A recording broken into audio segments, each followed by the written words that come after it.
दोस्तों, अगर आप और अच्छी नींद चाहते हैं तो हमारी प्यारी सी ऐप नींद को इंस्टॉल करें।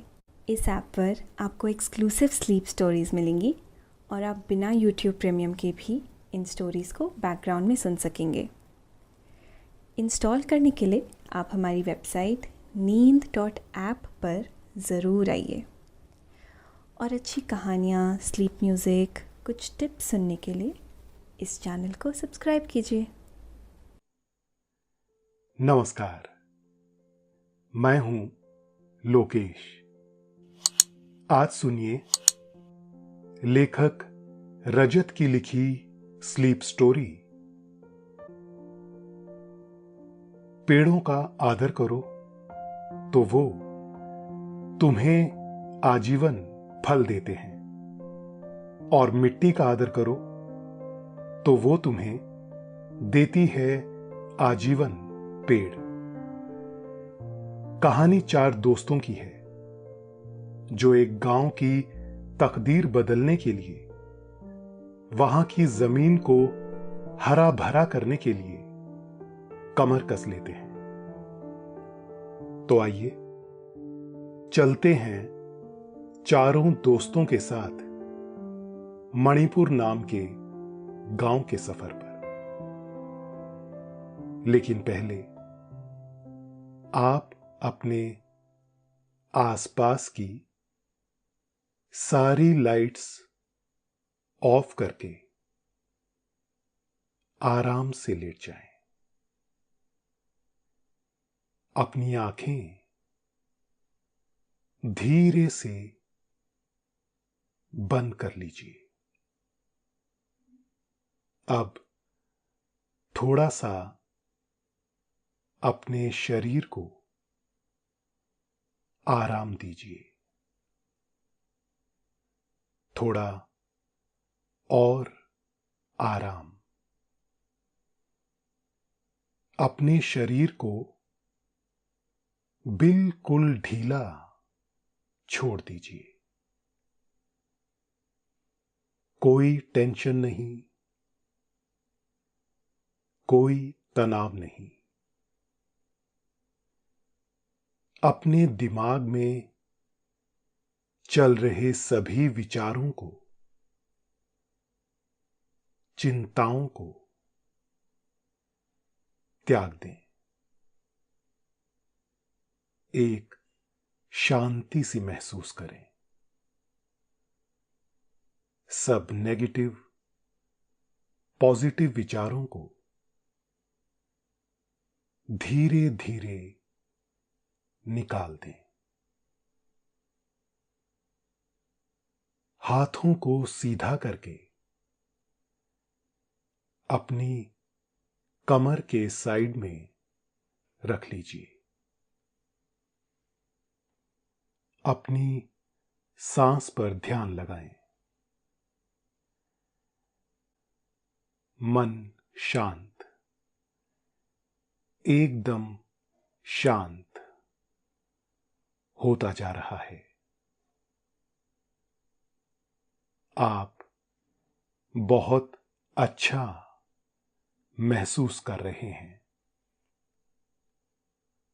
खुद को काफी हल्का फील कर रहे हैं। सब तरफ शांति ही शांति है, सुकून है, खामोशी है। एक गांव है मणिपुर नाम का। चट्टानों और पत्थरों से अटा हुआ। गांव में वैसे तो सब है, जीव जंतु, गाय भैंस, कुआं, हैंडपंप, बड़े बड़े घर, झोपड़ियां भी, छोटे छोटे बच्चे भी और 100 साल के बुजुर्ग भी। मणिपुर में राम नाम का 24 साल का लड़का है। दिखने में अच्छा, हंसमुख और जॉब करने वाला। मणिपुर के पास 20 किलोमीटर पर ही एक छोटा शहर है। राम वहां रोज अपना काम करने जाता और शाम तक वापस आ जाता। गांव में जल्दी ही शादी करने का रिवाज होता है। इस हिसाब से राम की उम्र ज्यादा हो गई थी। तो राम के माता पिता ने यह देखते हुए कि राम काम भी करने लगा है, उसकी शादी पड़ोस के गांव में तय कर दी। गांव में शादियां 8 दिन तक चलती हैं। घर का रंग रोगन किया गया। घर के बाहर लकड़ी के चबूतरे, तख्त लगाए गए, टेंट ताना गया, मांडना मांडा गया। बाकी की खरीदारी तो पहले से हो चुकी थी। राम की 8 दिन की शादी में पहले दिन गांव के सारे लोग और दूर दूर से रिश्तेदार आ गए। विविध प्रकार के कार्यक्रम शुरू हो गए। शाम को महिलाएं 2-3 घंटे तक गीत गाती। हमेशा से गाए जाने वाले गीत, विवाह गीत। डाल रही वरमाला अब तो जानकी, फूलों की बारिश यहां पे हो रही। कृपा हो गई आज श्री भगवान की, डाल रही वरमाला अब तो जानकी। जय बोलो सिया राम की। विवाह गीत तो 8 दिन चलने वाले थे। राम के वैसे तो गांव में बहुत दोस्त हैं। उसके 4 दोस्त और भी हैं जो उसी शहर में काम करते हैं जहां राम काम करता है। सौरभ, कपिल, अर्जुन और अक्षय। सौरभ, कपिल, अर्जुन तो शहर में ही रहते हैं, पर अक्षय पास के गांव रानीगंज में रहता और राम के गांव मणिपुर में पहली बार आया। राम की शादी में चारों दोस्त 3 दिन मणिपुर में रहे। तब अक्षय ने देखा कि उसके गांव रानीगंज और राम के गांव मणिपुर में काफी अंतर है। अक्षय शादी के सारे कार्यक्रम में अपने दोस्तों के साथ शामिल रहता और शाम को सूर्यास्त से पहले 1 घंटे पूरा गांव घूमता देखता। अक्षय का गांव रानीगंज काफी हरा भरा, जहां सारे लोग ही किसानी करते हैं। सुबह घर से पोटली लेकर किसान खेत जाते, किसानी करते।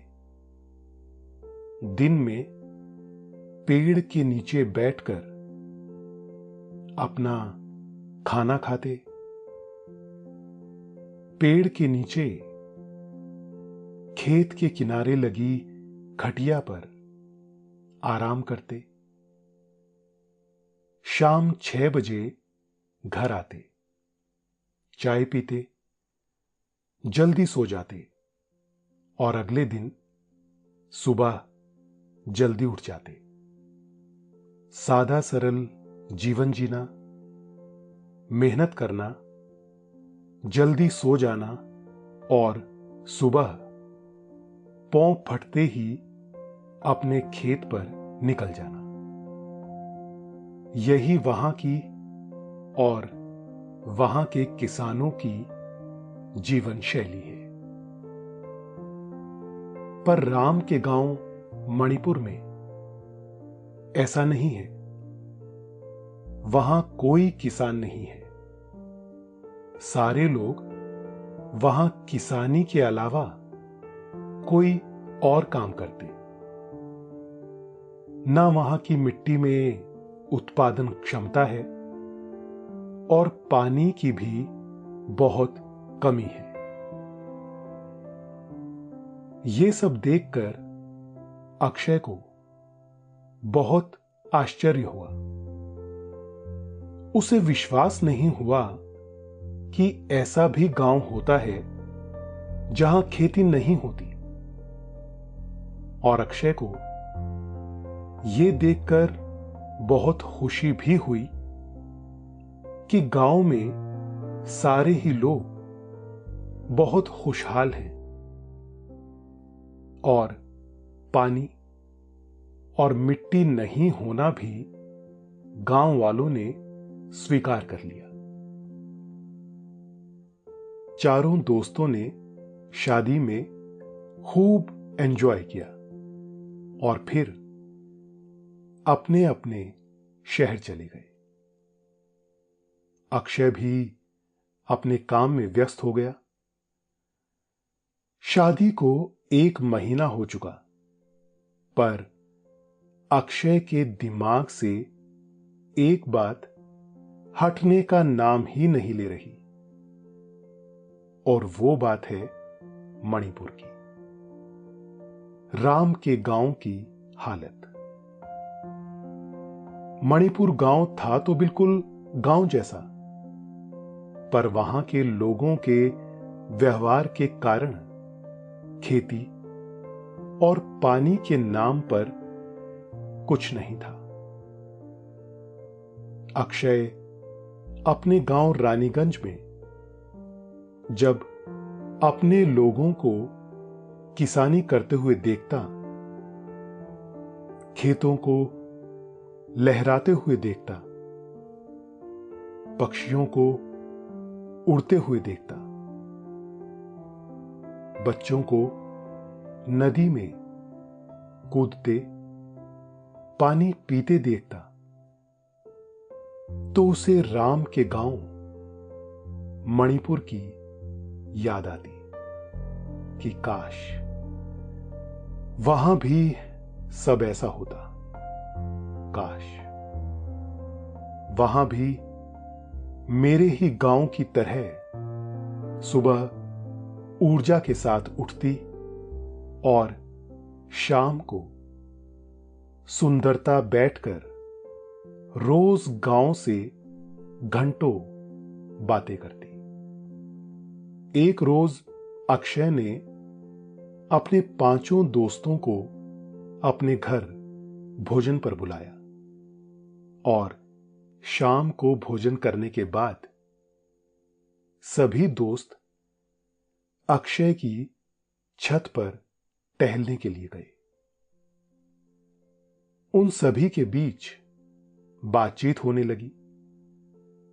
तब अक्षय ने राम से भी और साथ साथ सभी दोस्तों से अपने दिल की बात कही।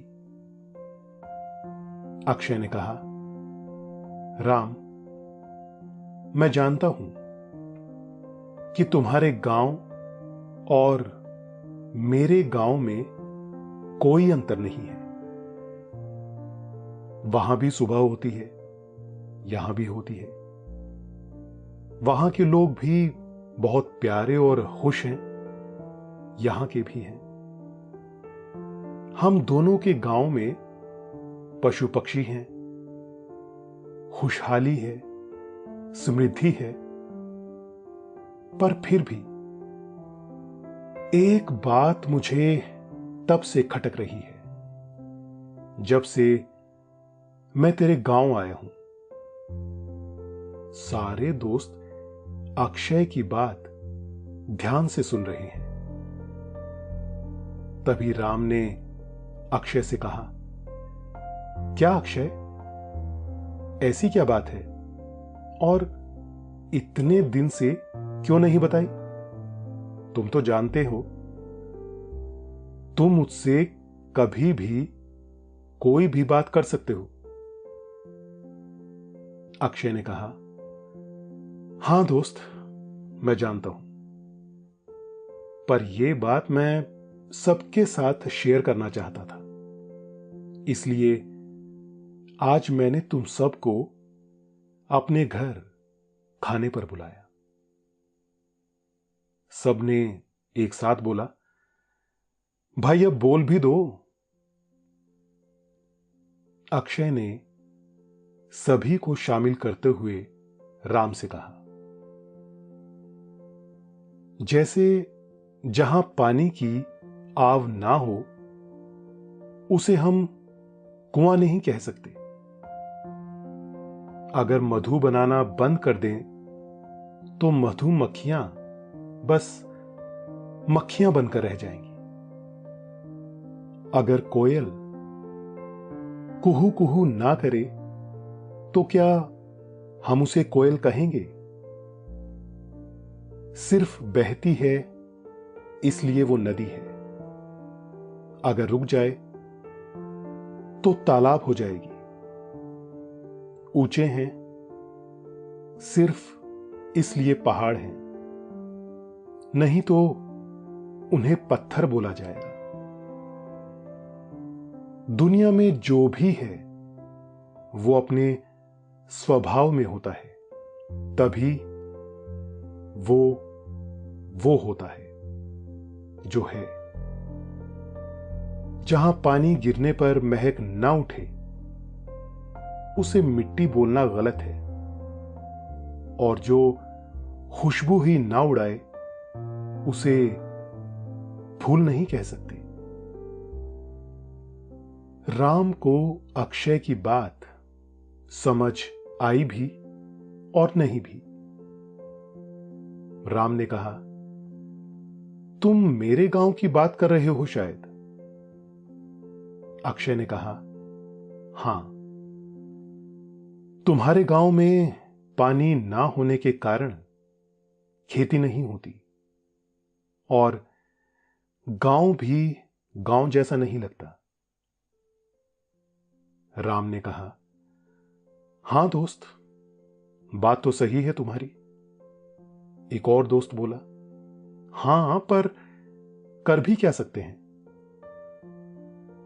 अक्षय बोला, क्यों नहीं कर सकते हैं? बिल्कुल कर सकते हैं। राम ने आश्चर्य से कहा, क्या कोई उपाय है क्या तुम्हारे पास? अक्षय ने कहा, हां, ऐसा कह सकते हैं, पर यह काम हम पांचों दोस्तों को मिलकर करना होगा, नहीं तो यह काफी मुश्किल हो जाएगा।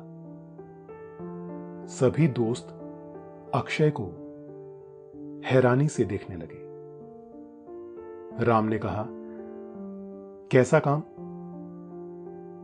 अक्षय बोला, तुम्हारे गांव को फिर से गांव बनाने का काम। राम ने कहा, पर यह हमारे हाथ में कहां है? यह तो ईश्वर के हाथ में है। अक्षय ने कहा, पर ईश्वर भी तो उनकी ही मदद करता है जो अपनी मदद खुद करते हैं। तो क्या हम सब साथ हैं? सभी दोस्तों ने हामी में सर हिलाकर हाथ मिलाया। छुट्टी के दिन इतवार को सारे दोस्त राम के गांव मणिपुर में गए और अक्षय के कहे के मुताबिक पूरे गांव का मुआयना किया। गांव में एक बड़ा तालाब है और बहुत सारा क्षेत्रफल खाली पड़ा है और उस खाली पड़ी जमीन पर बहुत सारे छोटे बड़े पत्थर बड़ी मात्रा में पड़े हुए हैं। दोस्तों, अब से आप bed time stories, guided meditations, relaxing music, इन सब का आनंद नींद ऐप पर ही उठा सकते हैं। अक्षय को समझ आ चुका है कि उसे क्या करना है। सारे दोस्त 3-4 घंटे से गांव में घूम रहे थे। फिर सब एक बड़े से नीम के पेड़ के नीचे बनी चाय की टपरी पर आए। हाथ मुंह धोए। राम ने कहा, काका सुपर चाय पिला दो। काका बोले, बस 5 मिनट बैठो, लाता हूं। अक्षय ने काका से पूछा, काका यहां खेती होती थी कभी? पेड़ पौधे हुआ करते थे क्या? काका बोले, बेटा मेरी उम्र 70 साल है। 25-30 साल पहले यहां काफी हरा भरा था। पेड़ पौधे थे, पानी भी बहुत था। मैं भी तब यहां से अनाज लेकर शहर की मंडी में जाकर बेचा करता था। फिर पता नहीं किसकी नजर लगी, सब धीरे धीरे सूखने लग गया और फिर किसी ने ध्यान भी नहीं दिया। सभी ने अपने बच्चों को पढ़ाने के लिए बाहर भेज दिया। बच्चे भी बाहर ही जॉब करने लगे और मेरे जैसे कुछ लोगों ने चाय की टपरी खोल ली। जो भी हो, कुछ भी करके हम सब ही लोग बहुत खुश और संतुष्ट हैं। बाकी तो भगवान की मर्जी। तुम तो अपनी चाय का आनंद लो। शाम हो गई थी तो सब अपने अपने घर चले गए और दूसरे दिन जॉब के बाद फिर शाम को मिले। अब तक अक्षय ये प्लान बना चुका था कि क्या क्या करना है और किस काम से शुरुआत करनी है। दूसरे दिन निश्चित वक्त पर वो सब गांव के तालाब किनारे बने चबूतरे पर मिले। अक्षय अपने साथ एक कॉपी और पेन लाया और उनको गांव के बारे में जो उसने समझा वो बाकियों को समझाने लगा। अक्षय ने बोला, यहां सबसे पहले हमें खाली क्षेत्रफलों में जितने भी पत्थर पड़े हैं उनको हटाना है। यहां पर बारिश में पानी गिरता है तो वो रुकता नहीं, बह जाता है। उसके लिए हमें तैयारी करनी है। तालाब बड़ा तो है पर बिल्कुल भी गहरा नहीं है। उसे गहरा करना जरूरी है। सबसे पहले हमें ये काम गांव वालों की मदद से पूरे करने हैं। आगे की योजना हम इसके बाद बनाएंगे। गांव के सामने ये योजना रखी गई। गांव वालों ने यह देखा कि उनके पीछे इन बच्चों का कोई स्वार्थ नहीं है, तो वो भी पूरी निष्ठा से कार्य को पूर्ण करने में लग गए। सभी ने मिलकर सभी पत्थरों को हटाया। दिन रात की मेहनत थी, उसे खोदना भी पड़ा, पर पूरे गांव की मदद से कुछ सप्ताह में यह काम हो गया। आगे अक्षय ने कहा कि अब तालाब को गहरा करना जरूरी है, क्योंकि इसका पानी बारिश में तालाब के बाहर यहां वहां भर जाता है। चूंकि बारिश का समय नहीं है तो तालाब सूखा ही हुआ है। सभी ने मिलकर उसे खोद के काफी गहरा कर दिया।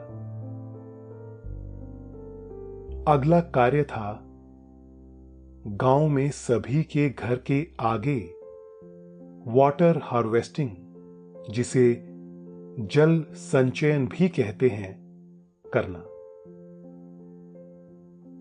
सभी को इसका फायदा बताते हुए अक्षय ने कहा,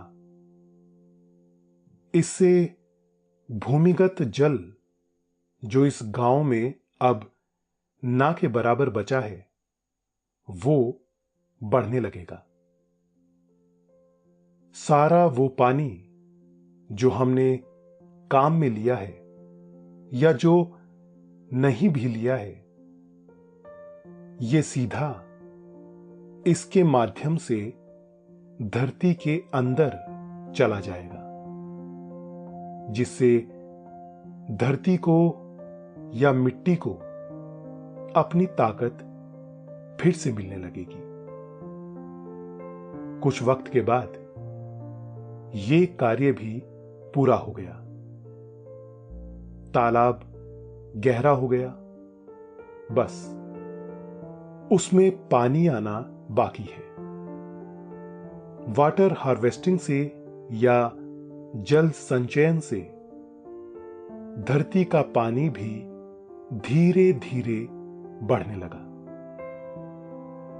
अभी सफर काफी लंबा होने वाला है और उसके लिए धैर्य की आवश्यकता है। सब में इतना धैर्य नहीं है, पर विश्वास सबके पास है। अक्षय पर भी, सब दोस्तों पर भी, एक दूसरे पर भी, गांव पर भी और मिट्टी पर भी।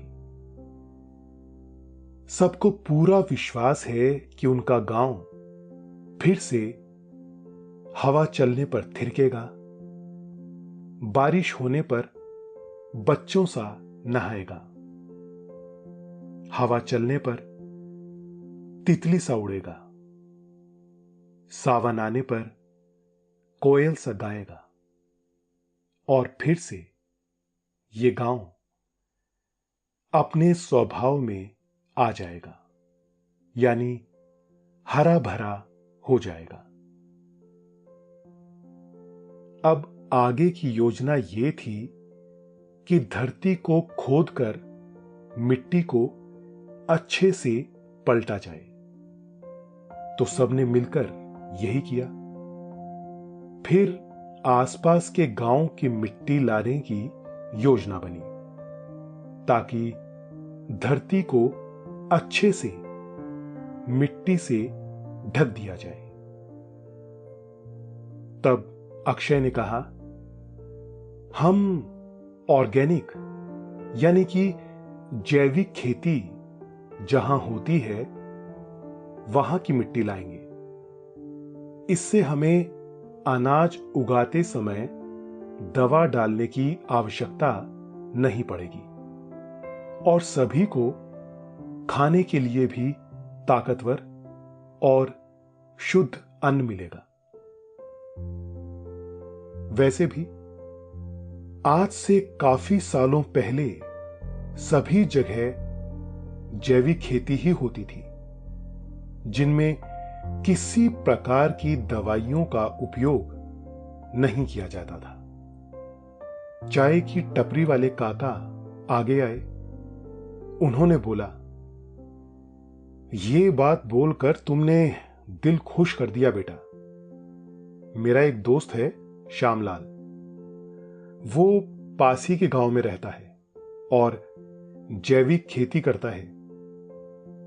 वो हमारी मदद अवश्य करेगा। उसके बाद जैविक खेत की मिट्टी लाई गई और गांव में खेती की जमीन पर बिछा दी गई। अब तालाब नीचे और गहरा हो चुका था। जमीन जैविक मिट्टी के बिछ जाने से ऊपर हो चुकी थी और अब वहां पहले की तरह पानी नहीं जमा होता था। पास के गांव से पाइपलाइन डालकर तालाब को शुद्ध पानी से भरा गया। गाय के गोबर, गौमूत्र और भिन्न भिन्न प्रकार के पत्तों से खाद बनाई गई। इस पूरे सफर में 8 महीने लग गए। बच्चों की मेहनत देखते हुए पूरे गांव वाले भी दिन रात खेती के लिए मेहनत करने लगे। एक बारिश निकल गई जिससे धरती की मिट्टी को भी आसमान का पानी नसीब हो गया। जमीन के अंदर भी अब पानी आ चुका था। कुएं में फिर से आव आने लगी। तालाब में भी आव आने लगी। हैंडपंप से फिर से पानी आने लगा और अनाज भी उगना शुरू हो गया। इस असंभव से दिखने वाले कार्य को विश्वास और साहस से भरे कुछ लोगों ने पूरा करके दिखा दिया। अब मणिपुर गांव की धरती भी उपजाऊ हो चुकी है। यहां पेड़ पौधे, फल फूल भी उगने लगे। दूर दूर से पक्षी आने लगे और गांव के लोग भी शहर जाने की जगह अपने ही गांव में कार्य करने लगे। पेड़ बारिश को बुलाने लगे, फूल तितलियों को। मणिपुर धीरे धीरे सबकी आंखों में मणि की तरह चमकने लगा और खेती के इस जैविक तरीके को अपनाने और सीखने समझने के लिए दूर दूर से लोग मणिपुर आने लगे। तो दोस्तों, आपने ये कहानी सुनी और अब आपका मन शांत है। दिन ने अंगड़ाई लेकर रात को आपकी तरफ मोड़ दिया है। रात आप पर नींद बरसा रही है। आपको नींद आ रही है। शुभ रात्रि। दोस्तों, अब से आप bed time stories, guided meditations, relaxing music, इन सब का आनंद नींद ऐप पर ही उठा सकते हैं।